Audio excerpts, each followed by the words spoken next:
Dobar dan, poštovani gledalci, dobrodošli u još jedno izdanje Mundane astrologije 2023. godina. Sada, na samom kraju ove godine, treba da se suočimo sa jednodnevnom rasprodajom, kako se nazivaju izbori. Kako smo pratili zadnjih par godina od pojave cirkusa Muslija na ovamo, nije on dugo zadržao ni rejting, ni kredibilitet, ni valjanost onoga što čini, a ni mogućnost da nas pravi budalama suviše dugo, narod ga je prozreo. Međutim, onda je njemu, svima nama nesrećna, njemu vrlo srećna okolnost išla na ruku. To je bila korona kriza i to su bile manipulacije vezane sa koronom i nemojte zaboraviti nikada da je on tada nas zatvarao kao da smo robovi, a on i njegova kamarila su po hotelima, restoranima i okolo pravili denreke, vozali helikopterima migrante koje kakvu robu, transportovali oružje svuda i svukuda, pretvorili ovu zemlju u privatni koncentracioni logor u kojem oni imaju sva prava, a mi smo zatvoreni.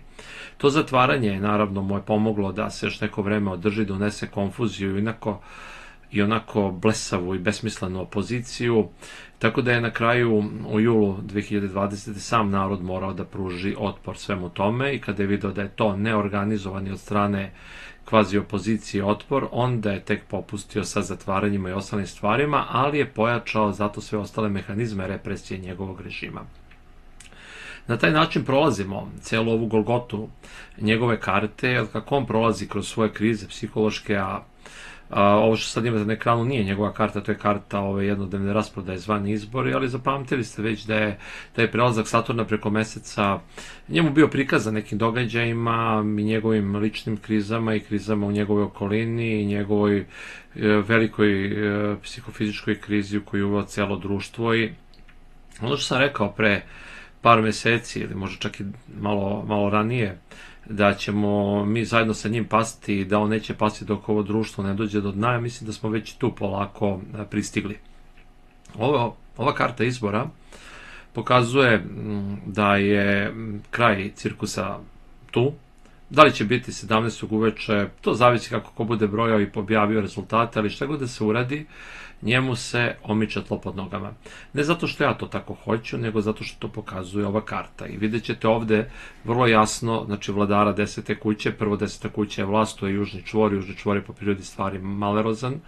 Onda ćete vidjeti vladara te kuće u averziji sa tim i čvorom i svojim sedištem, što je mnogo važnije.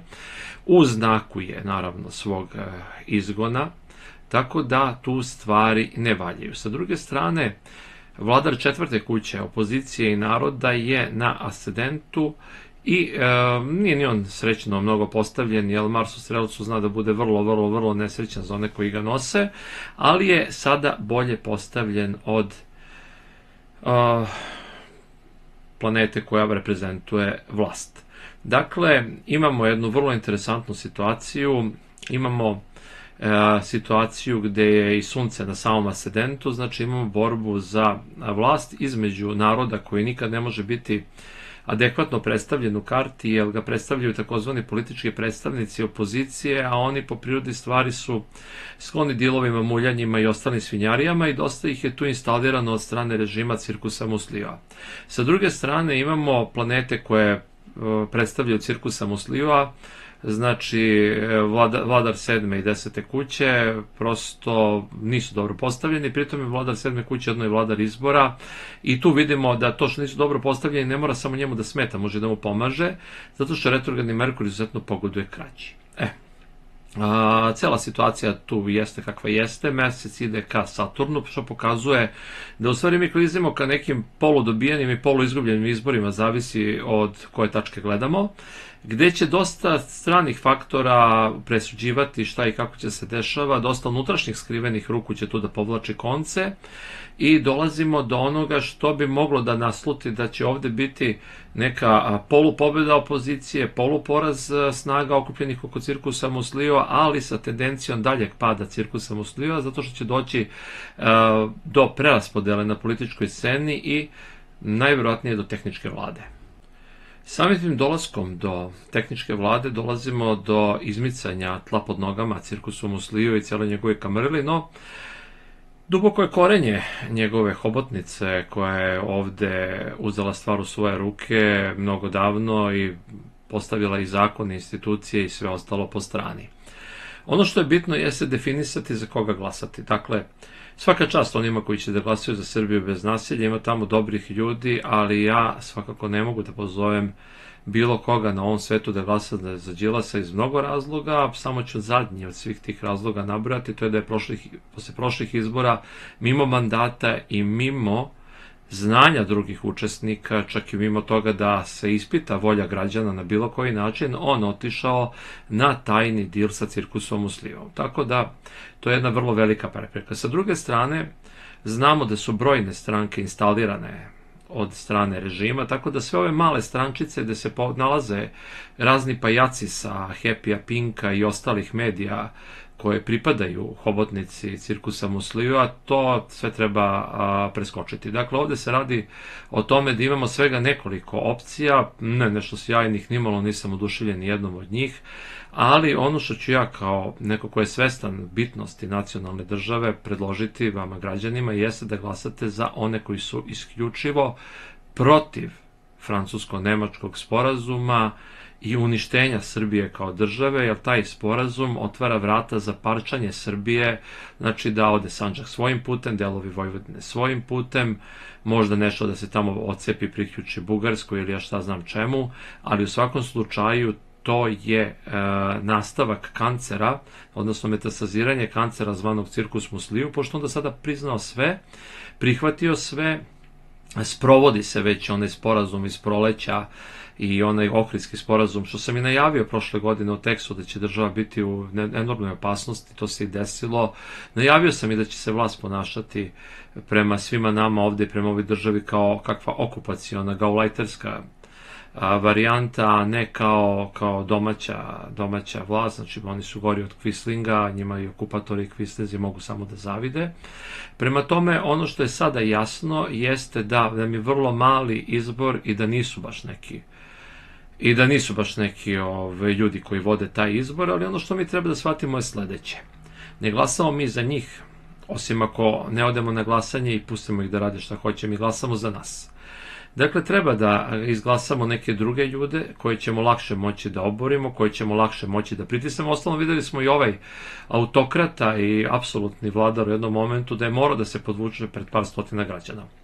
Nema više razloga ni za kakav strah. Videli smo i kako izgledaju njegove šizoidni strahovi kada na ulici izađe 500.000 ljudi.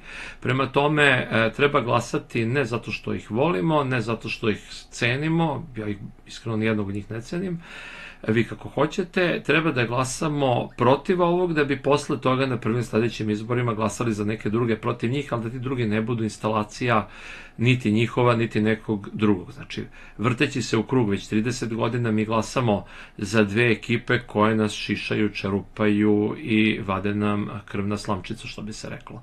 Prema tome, znači, vrlo je jasno i zna se šta je izišlo iz tog julovsko-radikalskog šinjela, ali isto tako zna se i šta je nastalo onim radioaktivnim cepanjem Demokratske stranke. Ostalom, jasno ću vas pozvati da ne glasate za Borisa Tadića, jer mi danas, nažalost, živimo jednu onanističku fantaziju Borisa Tadića i njegovog pokojnog šefa za sve službe bezbednosti Mikija Rakića, koji su ovde imali neke budi bog s nama vizije, pa rehabilitovali i iz kante za otpad izvukli i reciklirali cirkusa Muslijeva i napravili nam ovo što su nam napravili, tako da on njegov na bilo koji način, direktno ili indirektno. Neću vas pozivati za koga da glasate, ali iskreno ni ja nisam još odlučio za koga ću da glasam, ali ću vam reći, ne morate glasati iste stranke na lokalu, na gradskim izborima, opštinskim, pokrajinskim, republičkim, napravite kombinaciju, ali gledajte da u toj kombinaciji ne bude niko njihov.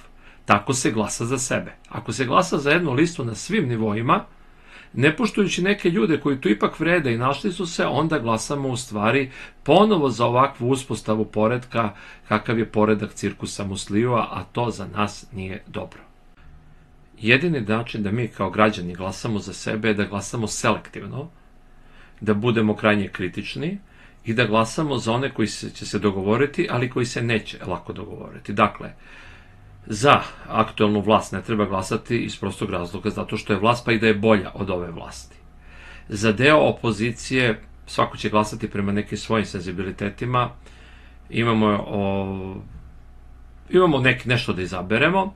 Za onaj deo lista, ostatka lista, koje kakvih malih lista, ljudi za koje se nikad nije čulo, koji se sada pojavljuju kao spasitelji, to je u stvari najdirektniji glas za vlast.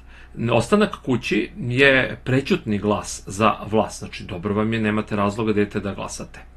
Prema tome, jedino što može da nas dovede do toga da mi kao građani na tim jednodnevnim rasprodajama pretimo nečim vlasti je olovka i odlazak tamo.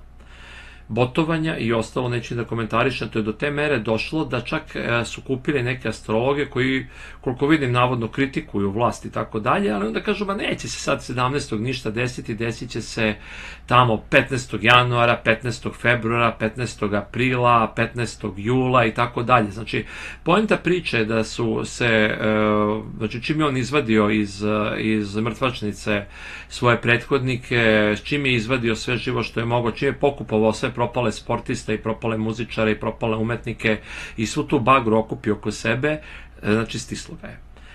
To je jasan znak da je vreme zrelo za promenu. Prema tome, znači, treba izaći i glasati. Ne treba izaći i poništiti listić, to je takođe listić za vlast. I ne treba više nikada da nam se ponovi greška od 5. oktobra 2000. kada smo izašli, uradili šta smo uradili i mislili da smo završili posao. Nažalost, dragi moji pratioci, mi nikad u politici nismo završili posao. Uvek moramo da budemo spremni da pratimo šta političari rade i da dođemo do onog nivoa koji nam uporno neko tvrdi da je nemoguće ovde, a to je kao u Švajcarskoj, da se o svakom živom pitanju oglašavamo referendumom. Onda oni kažu, ne, referendum je skup, nemoj, je jeftino da ti ukradeš 8 miliona evra sa autoputa ili koliko već kradu po kilometru. Prema tome, referendum je najjeftiniji jer ne dozvoljava vlasti da radi bez prisustva građana. Da bi to izveli, prvo moramo svi lepo 17. na izbore da zašiljimo olovku ili, brate mili, ako tog dana ne uradimo to što treba, onda večna ćutnja bez prdenja po Facebooku i ostalim mrežama i velikih doskočica umnih i kalkulacija i ostalog. Dakle, botuje se na sve strane. Verujem da će i ovo napasti botovi, jer već to mi napadaju botovi sve objave sa raznim pokušajima diskreditacije, zašto mi iskreno pip i tako dalje. Iz prostog razloga što je usijana situacija. Videli se kako to sve funkcioniše, videli se koliko se plaćaju botovi, zamislite te koliko se onda plaćaju gostovanja raznim nezavisnim stručnjacima koji su kao savest nekad se tu pojavili pa prodaju neke velike priče, a niko ne kaže ono što jeste. Jesu političari u osnovi svi isti, ali ne mogu svi isto. Znači, ako dovedemo 5 političkih ili 6 partija na vlast koje moraju da se dogovaraju, jedni drugi će da paze i nama će biti olakšan posao. Ako dovedemo ponovo jednu homogenu ekipu, odreći nas do gole kože kad ove nismo smakli da ih smestimo gde treba, onda ne možemo očekivati da će drugi biti bolji prema nama. Prema tome, znači, levičari i ostali, ako mislite da je to pravi put, izvolite, Srbija protiv nasilja. Desničari, imamo dve opcije na desnoj strani da biramo. Opcija u kojoj su, nažalost, ušle Dveri sa kombinacijom radikalsko-julovskom zvanom Zavetnici, to ne znam šta da kažem, zaista nisam očekivao takav iskreno rasplet, jer sam bio pristrasan prema desnoj opciji, moram da priznam, očekivao sam jednu kolonu na desnoj strani, kako valja kolonu, znači ne ni sa svima koji se deklarišu kao desničari, ali bože moj, šta je tu je. Imamo nekih opcija, znači ovi svi ostale starlete političke i polupolitičke i ove starlete što izigravaju savest po svim mogućim medijima, uključujući razna trolovanja i botovanja po Facebooku, zaboravite, znači ovde je borba između SNS i SPS sa jedne strane i sa druge strane Srbije protiv nasilja i nekoliko, možda 2 ili eventualno 3 desne opcije, tu je kraj svake priče, znači tu se sve završava i tu sve počinje. Videli ste u mojim videima koji su bili na Slavi Info i Balkanskoj oštrici šta sam imao da kažem pre toga. Situacija se usijava, to znači da su svi spremni, nažalost, na okršaj, a to nije dobro. Prema tome sprečimo 17. ako slučajno ne sprečimo 17. da ova podivljala hobotnica nastavi da uništava u državu, gledat ćete vi, svako od vas, gledat ćemo svi mi, svako od nas u stvari ispred svoje kuće scenariju iz Bavaništa i mnogo gore scenarije, jer videli smo na koga se ovaj režim ugleda, videli smo to kroz jednog ne direktnog člana režima, tačnije kamufliranog direktnog člana režima, videli smo kakvu uniformu je obukla najodgovornija osoba u ovoj državi za rad medija.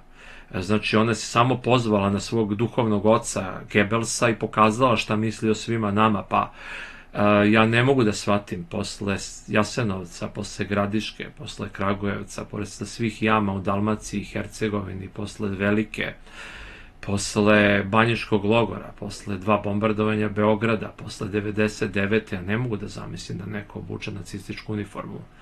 Možete li vi da zamislite da neko obuče? A taj neko je reprezent cele ove hobotnice koja nas ovde već 12 godina cedi i muči.